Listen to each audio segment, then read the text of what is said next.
welcome to your favorite podcast, another episode of your favorite podcast, the MRB podcast. This video is special. This is different from the norms. This doesn't have to do with transfer windows. But before I start the video, let me give you a quick recap on the latest updates in the world of transfers. Arsenal has finally announced the signing of Julian Timber. Real Madrid has completed the signing of Ada Gula from Fenerbahce. With Declan Rice transfer has been officially confirmed by Arsenal. Chelsea have officially confirmed the signing of Diego Moreira, and they are also in the transfer window negotiating for the signing of Ryan Cherki from Lyon, the sale of Romelu Lukaku to Inter Milan, the sale of Pierre-Emerick Aubameyang to Saudi Arabian clubs of Marseille, and looking for clubs for Hakim Ziyech, and also Callum Hudson-Odoi is attracting interest. The Manchester United is close to the signing of Andre Onana, and Inter Milan are close to the signing of Trobin and Jan Sommer as goalkeepers, and Juventus are now in the race for Romelu Lukaku. Yeah, since I've gotten those transfers update out of the way, this video, like I said, this is different from the norm. This is a different video. This has to do with more about emotions and we educating ourselves about mental health. I think there's all these conversations about mental health, about rape, about false allegations, about accusations, about sexual assault, which all these are something that nobody or no one for sure supports. I think anybody that support all these things that I just said are people that should be in jail, or they are people that should be incarcerated, or people that should be in a psychiatric hospital. Why am I saying all this?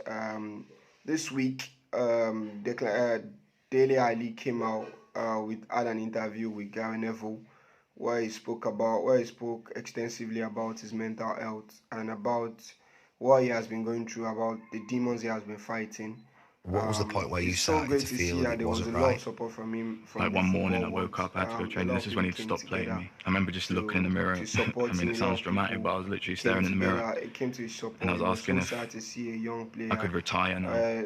That's just 26, at 24, you know, doing the thing I love. For me, that was heartbreaking. Something that stuck with me, that when he was 24 years of age, he was already thinking about retiring, which is so sad to see for a player that had that level of talent, players. He was definitely one of the best strikers in the world, one of the best midfielders in the world. He was a player that was attracting a lot of interest from Real Madrid, from Manchester United, from the Manchester Cities, from the Chelseas of this world. He was a player that was supposed to be the best England player, or the most important England player for the next 10 years. And to see him go down routes due to excessive alcohol, because he was addicted to alcohol, was a player that was unable to open up to people, even to his family, to his adopted family. Like he said, he was unable to open to them.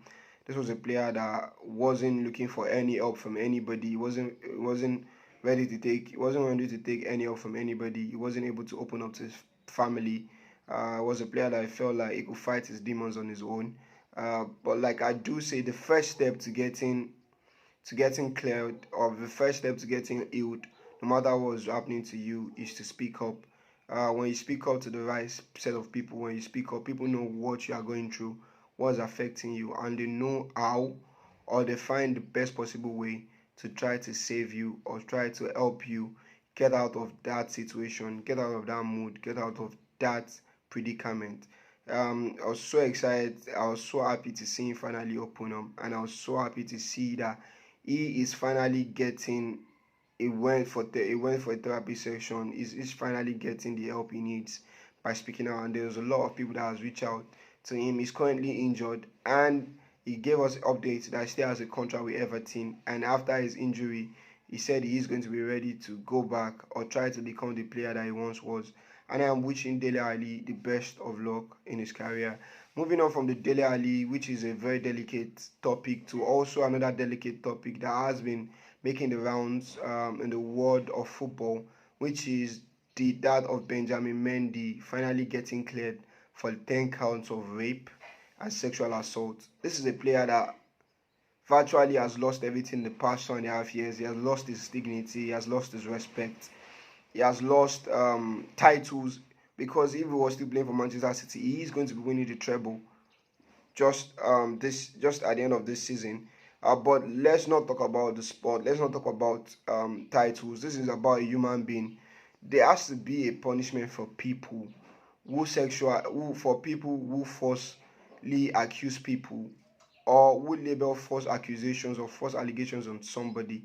I feel like there should be a law whereby anybody that has been caught or that has been found falsely accusing somebody, there should be a law that the person should face the same amount of penalty that the person that he has falsely accused should have faced or was in line to face.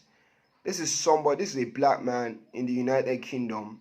This is somebody that had his career. That is somebody that was playing at the top level. The amount of sacrifice he has had to get himself to that level, the amount of sacrifice he has made to become a professional footballer, not just become a professional footballer, to become one of the best left back in the world, to become the most expensive defender in the world of football at a particular point in time, to get to be playing for France, to play in the World Cup for his team, for his country, to win the World Cup for his country, to get to play for Manchester City, and to lose all that because based on a lie. I think he gave the best and the shortest interview you will see yesterday, where he said Alhamdulillah, which means thanks to God, and he was quiet, and you could see in his face that he was close to tearing up yesterday. This is a man that has been vindicated. This is a man that has proven that he is innocent now. But of course, he has lost time, he has lost resources, and every single person that accused him should pay.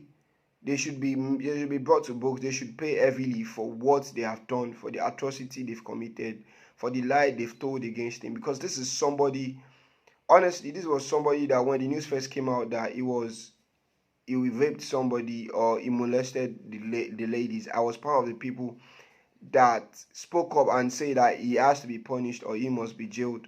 But the fact that now for 10 counts, do you know how crazy it is that 10 people came out to accuse him for rape, for sexual assault, and none of it was able to stick to him. None of it. They found him. They were unable to find him guilty for any of those charges. Means one thing, that truly he is innocent.